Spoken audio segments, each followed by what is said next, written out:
The following is a production of DallasCowboys.com and the Dallas Cowboys Football Club. How about them Cowboys? Yeah! Go Cowboys!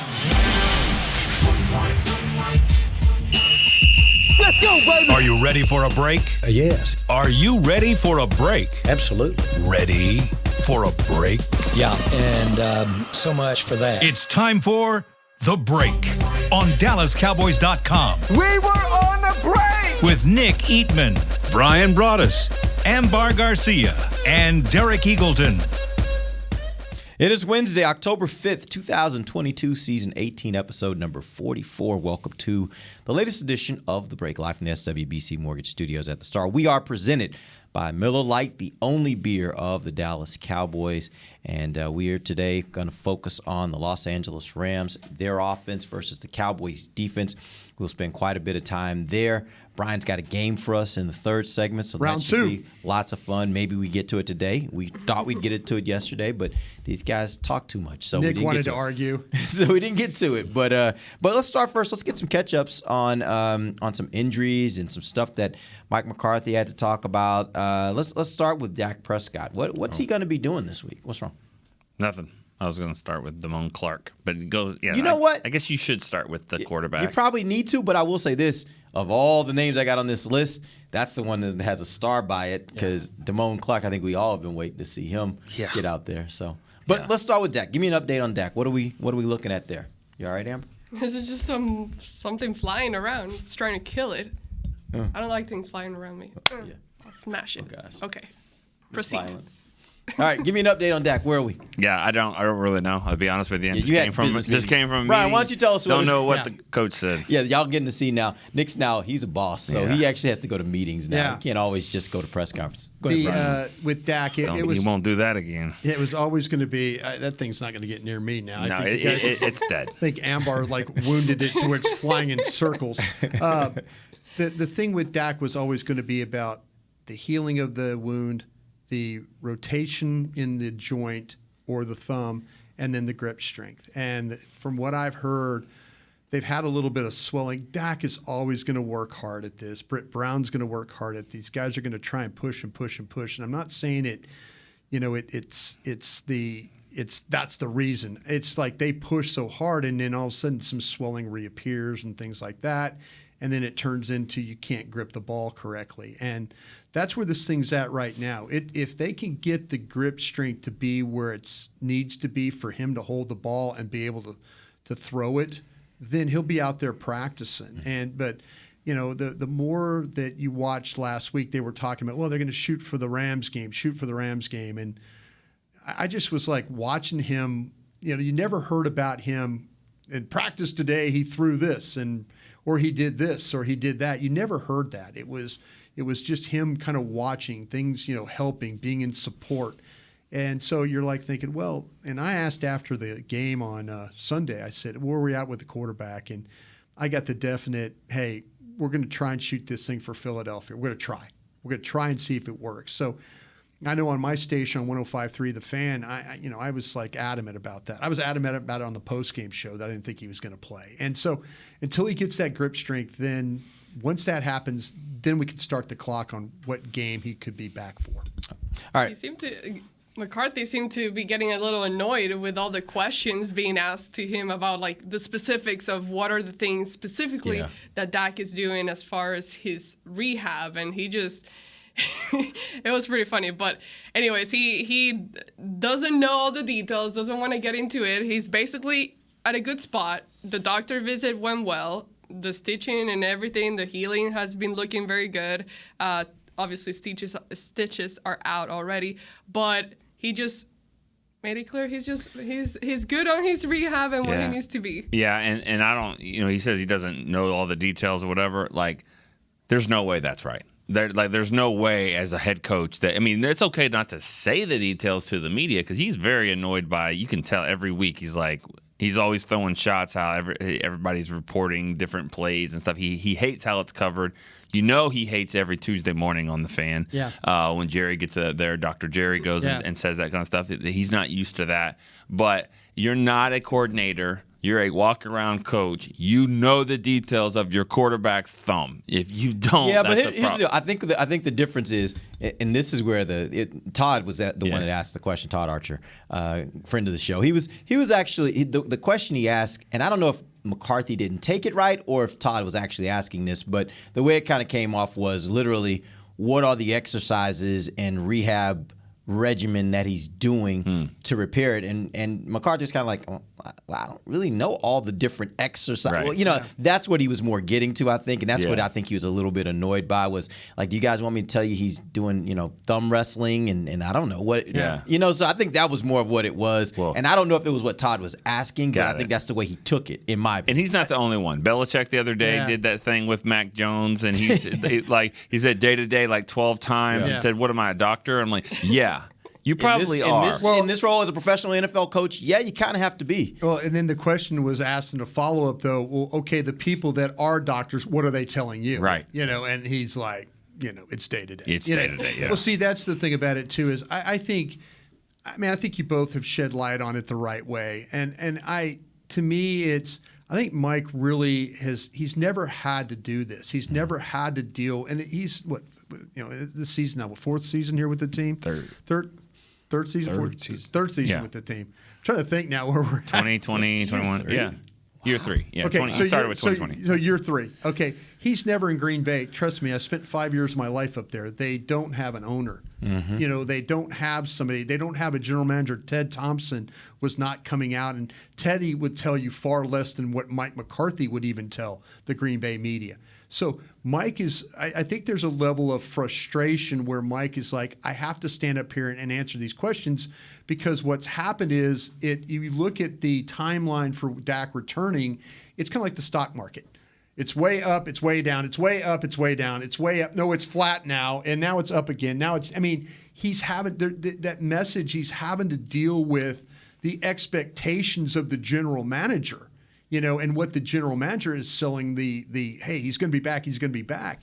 And Mike's never had to deal with that. And that's when you work for the Dallas Cowboys, that's the voice. You have to, as a coach, you have to know that you're going to get questions because the general manager talks twice on our station, and we're glad to have him, and he talks immediately after a game. Yeah. So you have 3 opportunities in a week to try and pin Jerry on what's going to happen here. And so I think that's the thing that he might be getting really frustrated about. Yeah, you're right. After a game when Dak got hurt against the Bucs, Jerry comes right out and talks, and McCarthy hasn't even hit the podium yet. Yeah. And what he is saying is not the same. It's not the same thing. He's not as definitive about him being out for a while. And all this started when they didn't put him on IR too. When they didn't put him on IR, it's like, well, same with Gallup. They didn't put him on IR because he did come back in the fourth game. Good point.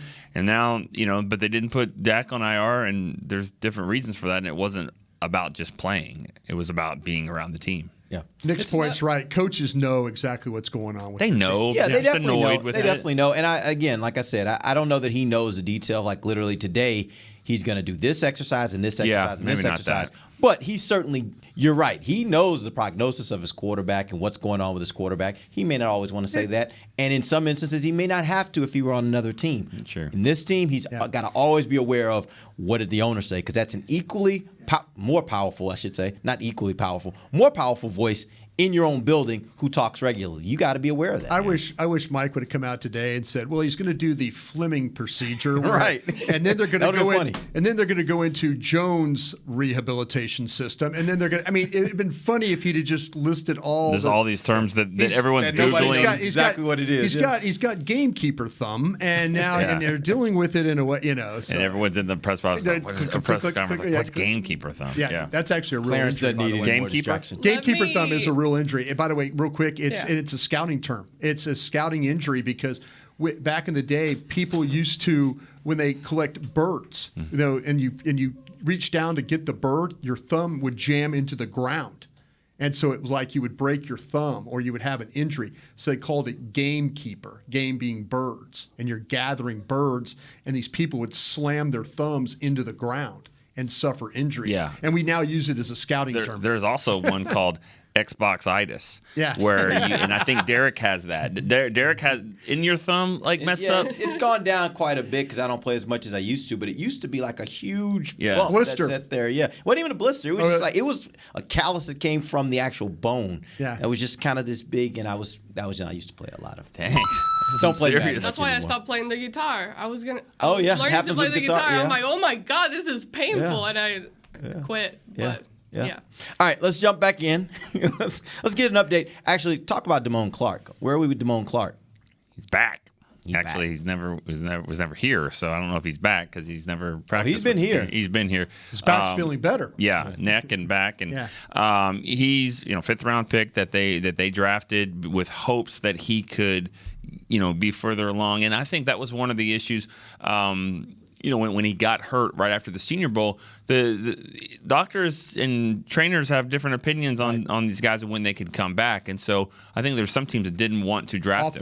the board. Yeah. And they got him in the 5th round. And I don't think anyone really thought it would be this early in the season that he would be starting to practice. Yeah, that's the thing about it. Coming at it, and that's my alma mater, so I watched him play. The Cowboys stole one here. And the Cowboys have a great history of taking guys that are injured and saying, okay, we'll be patient, because they do trust Jim Maurer. They do trust Britt Brown. This kid right here, you talk about a guy that, the last 2 years, LSU struggled to be 500 after a national championship team. He never quit. He never wavered. He played hard. He's a big guy. You stand next to him physically, stand next to him, and you're going, man, this guy, he's like that Micah Parsons kind of big body guy. Is he like Rolando McClain kind of big? Yeah. As a yes, linebacker? Yes. And, Brill Cox is a smaller, more cover. This guy can cover. This guy can rush. This guy can tackle. This guy takes on runs. This guy, what doesn't he do? I'm just telling you, if he's... I tell you what he doesn't do. If he's not, real quick, if he's not injured, or the Cowboys were the ones that found the problem with his back neck area, if he doesn't, he's maybe a late 1, early 2 draft pick. He was on a lot of boards. I never moved him off the board because I'm thinking somebody's going to take. I had him in the 2nd round, I know, on my board. And when he was taken by the Cowboys, I'm like, here they go. They stole one. They did their homework on a guy. Mm-hmm. Yeah. He didn't mess around. That's what he doesn't do. Joe D. Camillus used to say, one of my favorite coaches of all time, used to call people some JFAs, some Johnny F around. Yeah. Just sitting over there in the corner. He doesn't do that.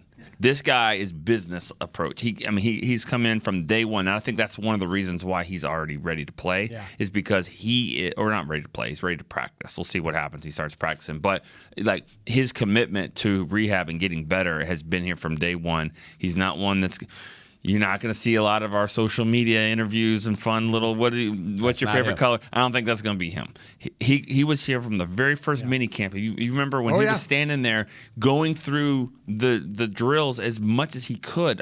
Taking the steps and all that. He has been mental reps from day one, and he's here to play. And if he can contribute at all, this could be, like you said, it could be a steal. Yeah.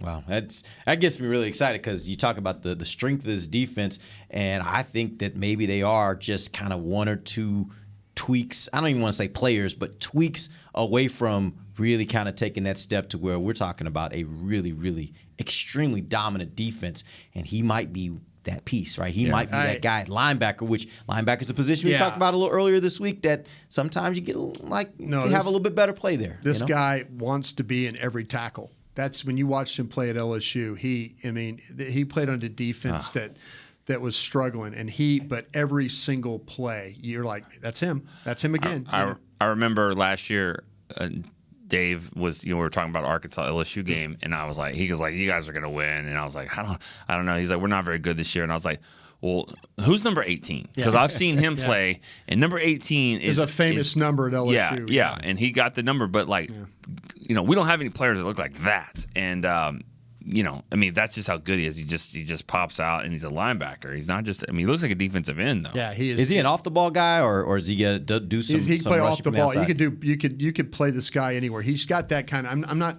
overselling this because he's an LSU guy. I'm just telling you, when you watch him play, he rushes, he attacks, he spies. I mean, Nick's talking about it. That You're making it sound like a mini Micah Parsons. I'll tell you what. This guy. He's bigger though.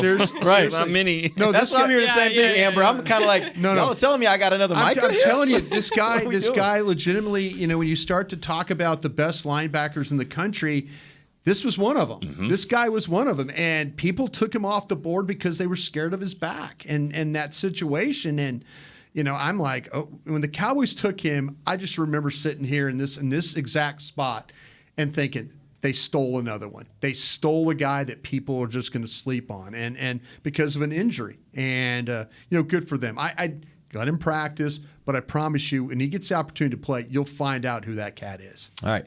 Real quick, we do need to hit one more name. Jake McQuaid, we find out yesterday, has an injury, is gone for the season. How'd you guys not get me a look as a workout on the steep snapping thing?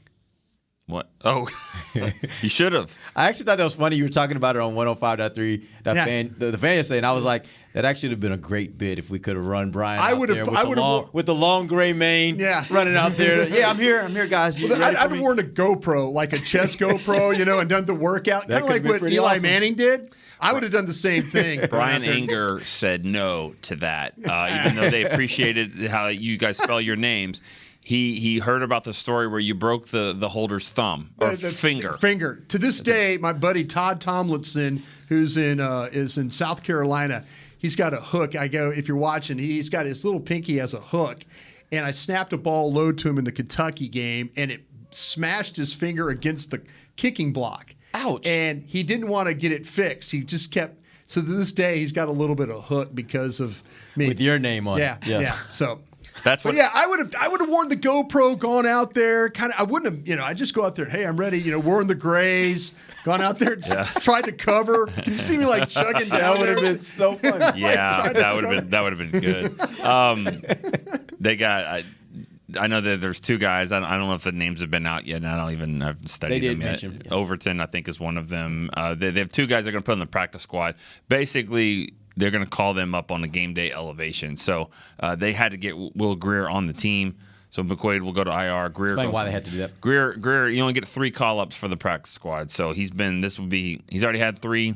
There's no more elevations on game day for him. So they're trying to. He'll be on the team for however long until Dak comes back, and then I guess they can move him back down. At that point, they got to cut him to be able to get him back to the practice squad, correct? Yes. Yeah, he's now officially one of your 53. Yeah. Tucker Addington and Matt Overton are the 2 snappers that are now on your practice squad. Yeah, and we've seen backup snappers. I was asked on the radio this morning, is this going to be a problem? And I'm like, I was here in 2001, and so I know that John Congo. What was it? No, not him. It was we brought in Mike Solwald and Randy Chevrier. One guy was driving a truck. Yeah. That was my area. I couldn't remember Chevrier. He was about to take a big truckload to California. But what? I mean, it was almost like the movie Major League when he was like, well, I got another guy on the line with some white walls. I mean, let me go manage the team. I mean, it was like that. And the snaps, he basically had a bad snap in a game against Atlanta and broke the kicker's foot because he tried to pick it up. And, so it was It can go bad. It can go bad. Broke the kicker's foot. So they're playing the Falcons, I believe. Yeah. This was like 2001, and maybe it wasn't Chevrolet. It was Solwald had a terrible. This is like to win the game or late in the game, and it was like a 50-yard kick. Snap goes over his head. The kicker, who's like he was a teacher before the Cowboys called him to be a teacher. Cedar. He goes. Tim Cedar. He goes to pick up the ball. He gets tackled, breaks his foot. He's out. So they replaced the snapper. Like, that was your last snap. The kicker, he had to get a new kicker. Shockingly, this was not a good football season for the Cowboys. What are you Ryan? Once again. Look, I knew Brian was going to be like, no, he's not wrong. He is not wrong. I don't know. I think every day I walk by it Nick might have been and the Saints. I go, this guy knows. This guy knows what's going on here today. That was your last snap. It was bad. And the same thing happened in 2005. I think the LP story is one of my favorite stories of all time. I love it. LP, and just because he was in California What's he doing now? and we were there. I don't know. You might need him to come I back. was about to say, like, can we make a phone call? Like, what are we doing? Let me just tell you this. Call him, say we got cookies, and he'll. Yeah, he's eating a show cookie. up. There's no doubt he's eating a cookie. Or pushing somebody down.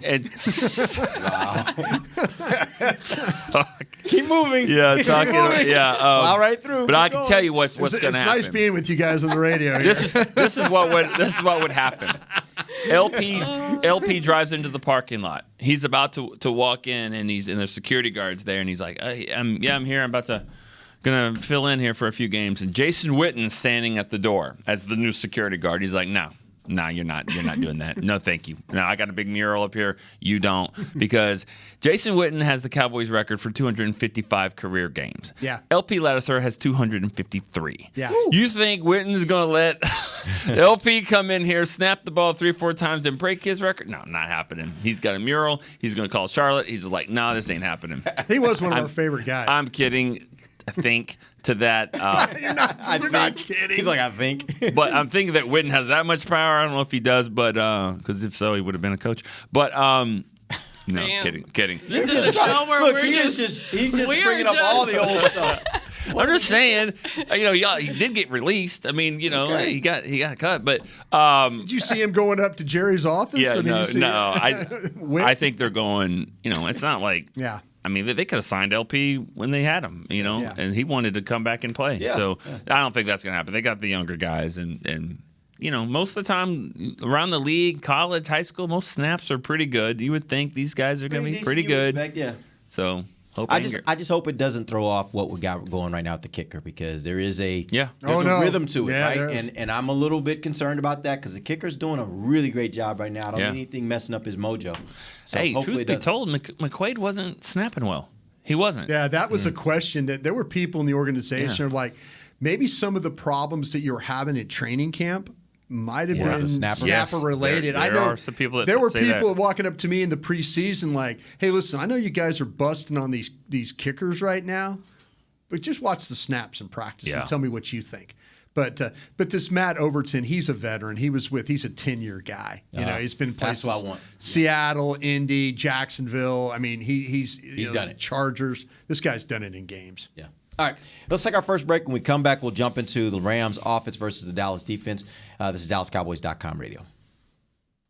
Todd thought it would be secure to jog in the cheetah savanna. Todd believed the big cat repellent he bought online was reliable.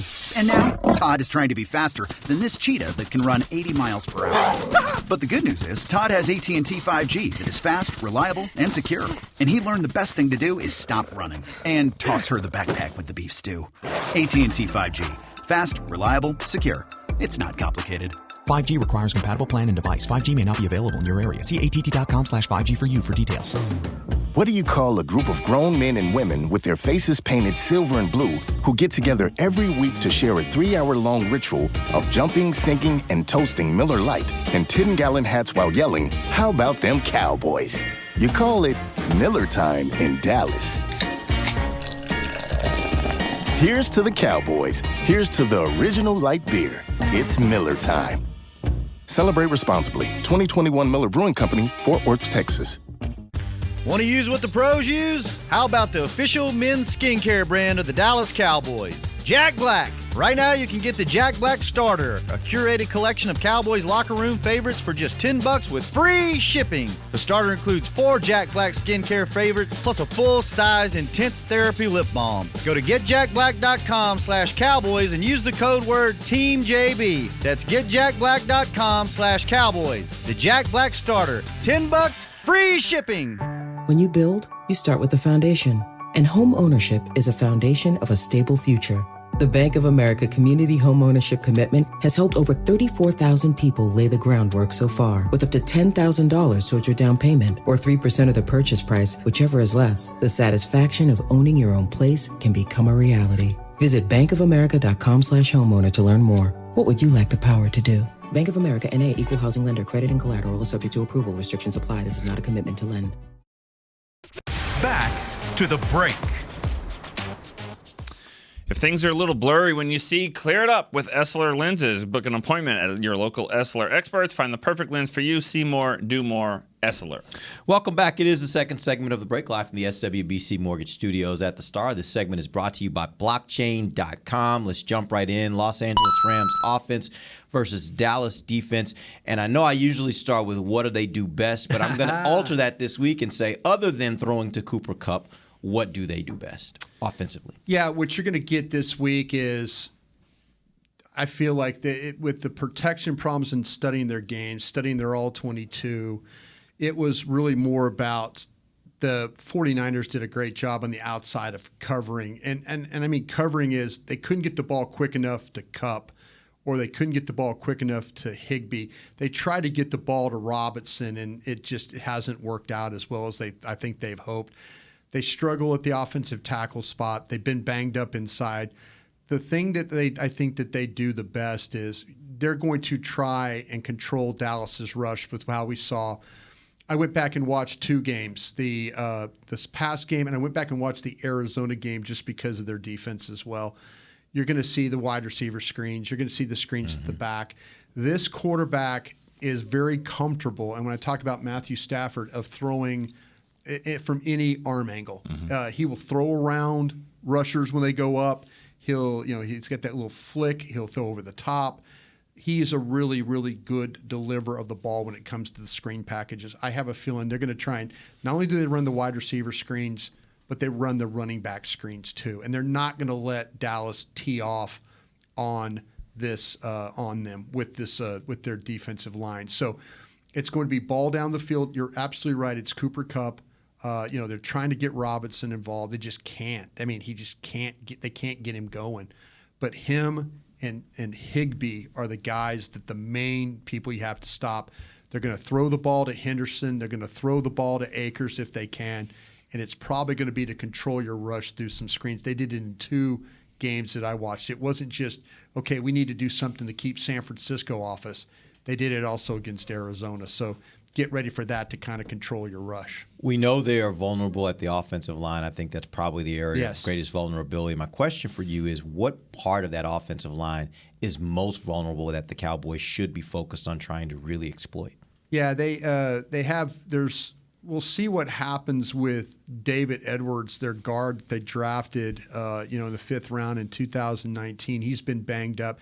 They've been playing with a guy named Bobby Evans, who was a third-round pick in 2019, and they just haven't been very stable there. The center, Brian Allen's been nicked up as well.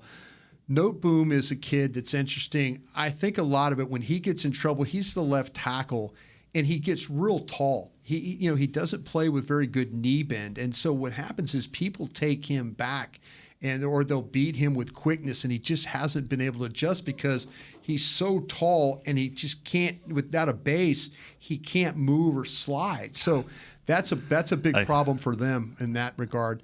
And then this Rob Haverstein, he's a veteran guy, but I mean he's kind of a mauler brawler guy. He's not really a great athlete. I think Tank will have some good rushes against him because Tank's really good of when a tackle throws hands. Tank is good on the slap and then get his left shoulder or his right shoulder underneath and then press that way. And Haverstein is not that. I don't think he's a great athlete because I say he's a mauler brawler kind of guy. Their running game they're capable. They're capable of running the football. Cam Akers and Henderson, they can run the football. They just haven't had a lot of space in the games that but there are some times where in that Arizona game where they got the ball out in the perimeter, and that's the kind of the things. That's now my new thing. Watch perimeter runs against teams that you play against. If they have guys that are capable, when they miss up perimeter runs, it's bunch formation, and then they get kind of muddled and confused on who they're supposed to block. The receivers struggle with that a little bit on the edge, but they're a capable team of doing it. I was just I'm just feeling old. I remember Note Boom being in high school, covering him at Plano Senior High. Oh, here, yeah. right, TCU, right I didn't know he was a Plano guy. Plano guy, then went to TCU. Yeah. Plano senior? Yes, okay. And he's he's made a good career for himself. But like you said, I mean, that is their issue. I mean, I'm just trying to figure out how do the Rams win this game? And they're favored to win. I know how they win. They with defense. No. I think their running game it has not gotten off. They got some good running backs. And by the way, if you hadn't noticed, Cowboys are toward the bottom of the league when it comes to stopping the run. Somehow it hasn't reflected in points they're giving up because at the top of the league in not allowing teams to score.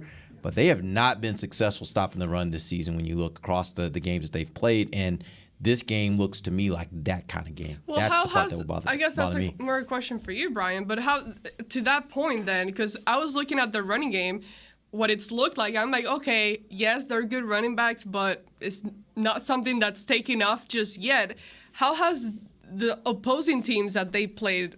Do they have a good running defense? Yeah, that's what I was saying. I was watching with Arizona, and then I was watching with San Francisco. San Francisco has got really good safety play, and they've got linebackers that can really, really run. And now, okay, that's your trick right there. If you're the Cowboys, is when the Cowboys have looked bad defending the run, it's been a defensive end. And then it's been a linebacker not getting up, and it's a corner playing wide. And it's also, you watch some of these teams play like the 49ers, their corners are coming up and making plays. They're willing tacklers. I mean, even watching guys, like Ramsey play for them when we get to their defense, Ramsey will come up and make a tackle. Your corners tend to play, and I'm talking about Brown too. I'm not just talking about, they play wide. Yeah, wide. Brown and Diggs, they tend to stretch, and they get pushed.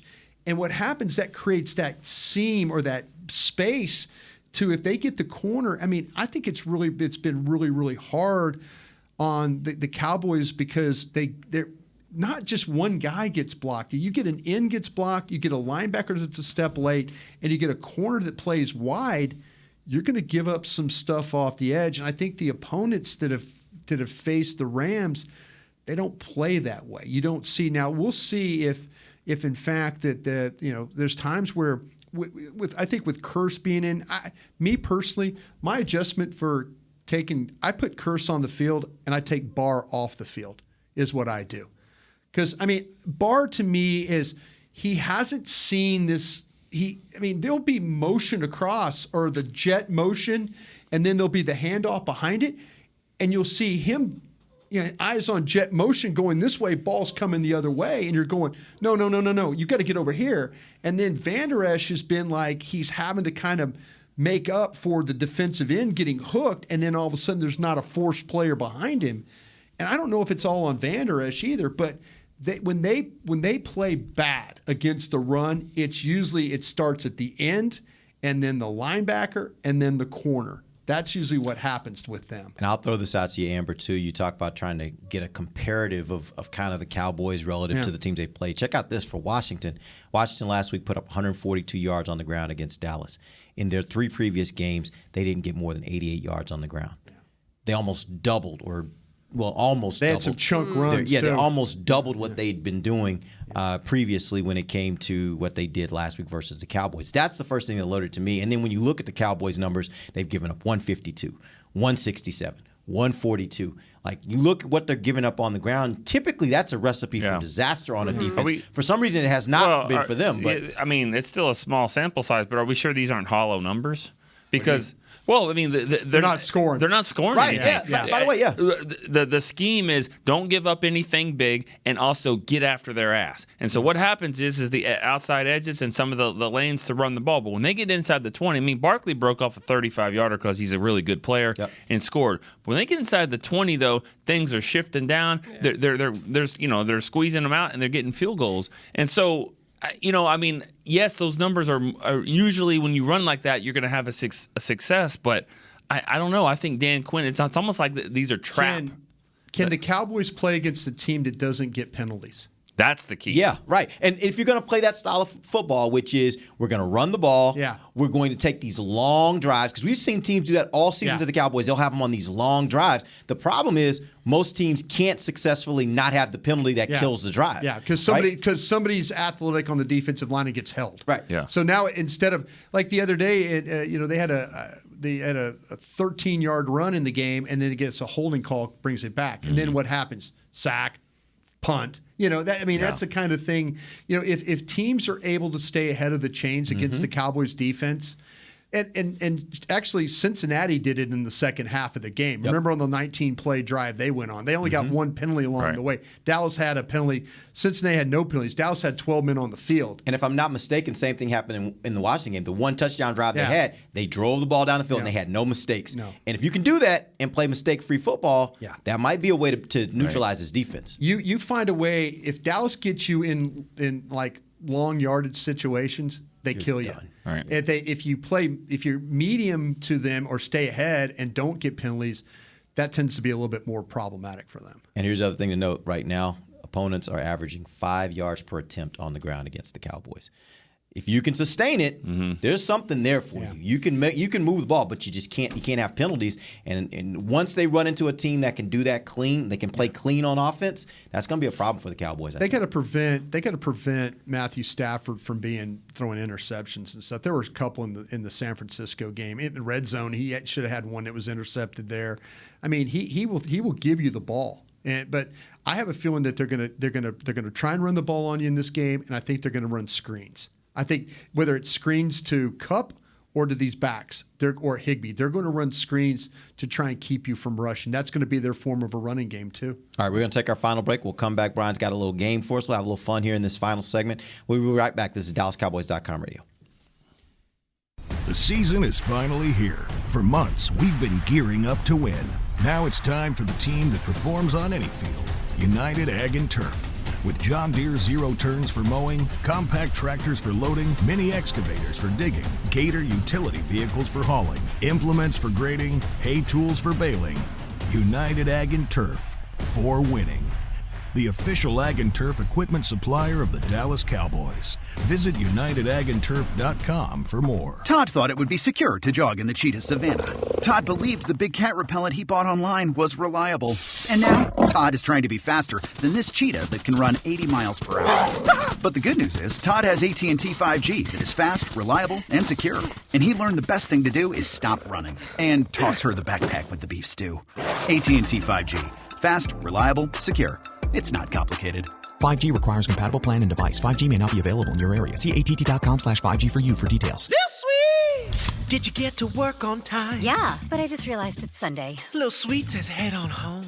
Dr. Pepper's on its way. So sweet, unique.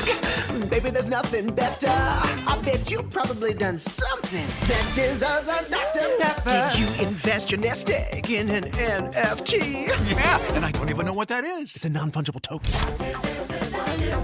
Everyone's done something that deserves a Dr. Pepper. When you build, you start with the foundation. And home ownership is a foundation of a stable future. The Bank of America Community Homeownership Commitment has helped over 34,000 people lay the groundwork so far, with up to $10,000 towards your down payment or 3% of the purchase price, whichever is less. The satisfaction of owning your own place can become a reality. Visit bankofamerica.com/homeowner to learn more. What would you like the power to do? Bank of America N.A. Equal Housing Lender. Credit and collateral is subject to approval. Restrictions apply. This is not a commitment to lend. Back to the break. If you just don't have enough subscriptions in your life, NFL Plus can give you another one. Live, local, and primetime regular season and postseason games on your phone, your tablet, game replays, and more. Go to plus.nfl.com and start your free trial for NFL Plus today. Yep, and it's a good thing, too, if you want the all I miss 22. I miss working with you guys getting that. Getting the nice little... Yeah, now I have to pay for that now, yeah. Derek used to hook me up. Yeah, we do get a few of those codes every year. I got so many people asking for them now. Can't get to you, Brian, but maybe next year you get to me early. No, I'll pay. I don't mind paying. It's a good thing to have. It really, really is. All right, let's jump back in. Brian, you got a game for us. I do. You remind me of that. I was old. I had an old man moment there for a minute. I do. Let me pull the game up. I have it here on my phone. Just feel free to talk among yourself while I do this. Sure. All right, here we go. We love games. Here we go. Yeah, just looking for that. Yeah, sometimes I forget what I'm doing on the radio. All right. What I've done is the Cowboys have had to run through several guys that have been backups this year. Mm-hmm. And backups, when usually you're kind of like, I don't know how this is going to work out. What I would like to know is give me a letter grade, and give me a reason why you give your letter grade too, on these backups and how they've played. And it's funny because there seems to be so many more on the offensive side of the ball as opposed to the defensive side of the ball. But I'm going to say a player's name. Give me a grade as I go around the room. Amber, I'll start with you first. And give me the grade and give me the reason why the grade. Okay? Here we go. Tyler Smith. Tyler Smith. How he's played for you. I would say, you know what? A, because one, being a rookie, two, the different changes that he had all throughout training camp without being like completely certain where he was going to play. Then all of a sudden now he has to play tackle and be your starter. The amount, yes, he hasn't played every single snap like completely clean and mistake-free, but I think he's done such an amazing job so far, and he's kept it at minimal. I think one of the issues for him going into the season, or questions, I would say, was the penalties. Would he be able to stay penalty-free? And I think up to his point, like, he hasn't necessarily been a problem in that aspect. So I would say, what did I give him? A? Gave him an A. A, yeah. And he's missing the plus, but he got an A. Derek? I'm not going to put him on a curve. I think he's a good player. I would give him a B-. I think he's played well. I think there's still some areas for development. I think there's some plays that you notice from him where you're like, ooh, and you may have gotten away with one there. Like those kind of moments that pop up that maybe didn't get caught, but like that was not a good rep for him. I think there's still some development to work, but for him to work on. But quite frankly, like he is definitely the left tackle of the future. There is no question about that, and the fact you found that and you feel good about that, I think is what the story really is. But I give him a B-. Yeah, I give him a B. I think he's been good. He's been really solid. There's some things like you see, and then but I think he's growing and he's doing a really nice job. But I don't agree with the curves as well. Grading on curve. I mean, if I was a teacher, you can't do that. You grade it for what it is. So I think it's a B. But I expect to be sitting here later in the season, and it would be an A. Yeah. I agree. And by next year, I expect for the next 5 to 7 years, he is consistently A. Yeah, I went B+ on him myself. Okay, Nick, I'll come back to you. I'll swing it the other way. How about Noah Brown? Noah Brown, I'd give a B+. I think he's been a good, solid receiver. Again, not off of expectations. I wasn't expecting him to be like that. He had a game where he was an A+ and won the game for them. But he's been really good. Not the guy that would take away corners that have to go and find him. But I think that for the role that he's playing, I think he's been really good. Yeah, I give him a B+ as well. I was kind of like maybe a B, but I think what you said there at the end, like what he was able to do, that the A+ game is what gets him up to a B+ for me, because there was one game they don't win without him. Yeah, Cincinnati. They don't win that game without him. So I think from that respect, I'd give him a B+. But he's been really good. Again, really good. Yeah, B+ as well. If it was based off expectations, I would probably give him an A+, because I did not expect him to be anything that he's been so far. But another thing, it comes down, and I saw someone on Twitter comment this, it's like, you guys are basing your opinions or analysis on a guy that he didn't necessarily, like, he's now getting those kinds of opportunities. Therefore, he can showcase what he can really do. I don't think that's fully true, because we have seen him in other occasions and he hasn't been that guy. But I think this year, yes, he's doing what I did not expect him to do. And I thought the Cowboys were not going to be able to survive this first few weeks at the wide receiver corps while they were waiting for Michael Gallup and Washington to come back. I gave him an A myself, because my expectations were every year we kind of see him have a great training camp, but he's backing it up. He had an opportunity last year. I mean, he did have an opportunity. Cedric Wilson played better than him, and that's why Cedric Wilson was able to get where he went. Okay, Ambar, back to you. Donovan Wilson. Yeah, B plus. I love the guy. You know what? Give him an A. I feel good today. Give him an A. I just love him. I love the way he plays. I love the passion that he has. The way that he's not afraid to make those tackles. He just needs to work on some of those things to kind of be more thoughtful on his moves. But as soon as he cleans that up, and I think it'll just come with a little bit more experience. But once he cleans that up, he'll be an A+ player for me. Yeah, I want to give him an A+ because I look at how he's played. I look at the fact that he is he might be better in curse. Like right now, he is doing a lot of different things for them. He's making a lot of plays that I think they need from him right now. The only thing that's a knock at all is that I don't always think he's the smartest guy when it comes to some of the things he does during play, after play. I don't think he's always really thinks about the game the way he needs to. That's the only knock I have him. But even in those situations this year, I don't know that he's killed them with that. Yeah. And that's what makes me still say I kind of think I want to give him an A+. He's been as good as anybody on this team through the first 4 weeks. Yeah, I'd give him an A-. I think that, since he's been the starter, they're undefeated. The game that he didn't start against the Bucs, he got a pick off Tom Brady there. I think that he's come in and done a great job. And the fact that I'm not saying he is even a poor man's Troy Polamalu. Yeah.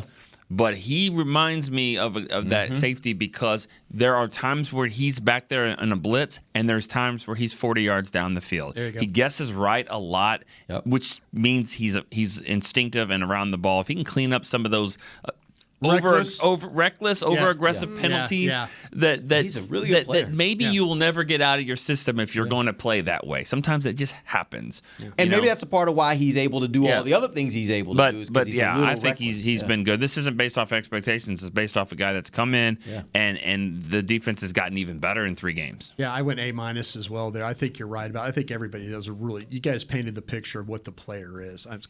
Okay, how about Nick? How about Jake Ferguson? I would say again, this is not an expectation thing. I would say probably a B-. He's been good in the preseason. I thought he was really good. He caught everything they threw at him. Yeah. I thought they held their own when Schultz was out, and then they did a nice job. I mean, nothing has gone backwards with some of these injuries, but nothing too flashy either. I'm thinking about, I'm not thinking about me bringing home a B- because there would have been a party, but I'm just saying for most people, a B- would have been like, hey, good job. You can do better. Yeah. You can do better. Keep it up. But B- was pretty good. High five. Not my house. No? No, not my house. Huh? Oh, well, we're still here. I mean, no, there's a party from LSU. No question about that. Not in my house. I would give him a B. And the reason I give him a B is because I think for the role that they've given him, I don't think they've really asked him a ton to be that guy downfield for them. But what they have asked him to do is block. And I think he's been really good. Okay, do this for me. I'm sorry I should have done this. Put both the guys together. Put him and Hendershot together. As one player? As one player, I'm stepping up into the A- range because I think the both of them together, and this is going to sound, it's only been 4 games. I get it. But they certainly are making me think. Well, that's what we're doing right now. Yeah, they're really making me think, like, once this season is over, if this continues as it's going, I would be shocked if Dalton Schultz is back here next year. I think he can command a higher number on the free agent market than what the Cowboys would be willing to pay him. Knowing they have those 2 guys. We'll see what happens when Dak comes back because some guys rely on different parts of the game. And, I mean, I remember there was times, you got to go back and look, when Aikman left and Aikman was hurt, Novacek didn't have great games. Never. But it was just more of like that's what Dak would focus on. So Dak might get back in. You'll see Schultz's numbers go up a little more. But that also is, again, that goes to my point. I think that's going to drive him out. Because I think the Cowboys are going to look at it like, do we need to pay him top of the market money? Because I do think they think that he plays like he should be paid among the top tight ends. But they would probably look at it and say, our 2 young guys, we think we can get the same thing out of them for a lot less money, even combined for a lot less money than what we can pay. And I think that drives him to the free agent market. How about you, AJ?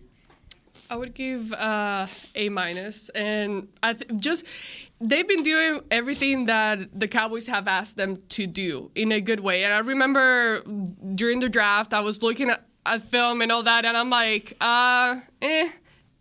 Ferguson, I was like looking at his stuff, I'm like, But then now, when he got here, he started making those catches. I'm like, okay, especially at your backup position, You need those guys, someone that can block. Anyways, I know we got to go, but A minus. A minus good. And the final one is Cooper Rush. A plus. Ooh, ooh, ooh. Yes. That's all I got to say. You gotta, stickers everywhere. Stickers just pop, pop, pop, pop, pop. Yeah, the full paper full of stickers. A minus. A minus? Yeah, just because, but he's getting better every game. His numbers are getting better. They're kind of leaning on him a little bit more. I don't think he helped them. I don't think he was the reason they won every game, but he's certainly not the reason that they've been losing it, because they haven't. Yeah. And so you got to give quarterback credit for that. Yeah, I give him an A minus. It's more about the fact that I don't think they're asking as much of him as what they put on Dak. But it does make me question, like, should they put that much on Dak? Right. Yeah. Maybe they need to, and maybe you get a little bit more out of Dak by not asking of him what. And I think Dak has asked that too. If you look at some of the quotes, I think Dak has kind of mentioned that too. Like, it doesn't have to be this difficult. Let's make it simple. Right. So. Thank you guys for playing. All right. Thank you for that game. That was interesting. That was fun. We'll get back to some more talk tomorrow. Actually, tomorrow we're going to jump over to the Los Angeles Rams defense. That's the part that could be a little bit tricky. We'll talk about their defense versus the Cowboys offense. Till then, for Nick Eatman, Brian Broaddus, and Amber Garcia, I'm Derek Eagleton. This has been The Break, live on DallasCowboys.com radio. This has been a production of DallasCowboys.com and the Dallas Cowboys Football Club. How about this, Cowboys?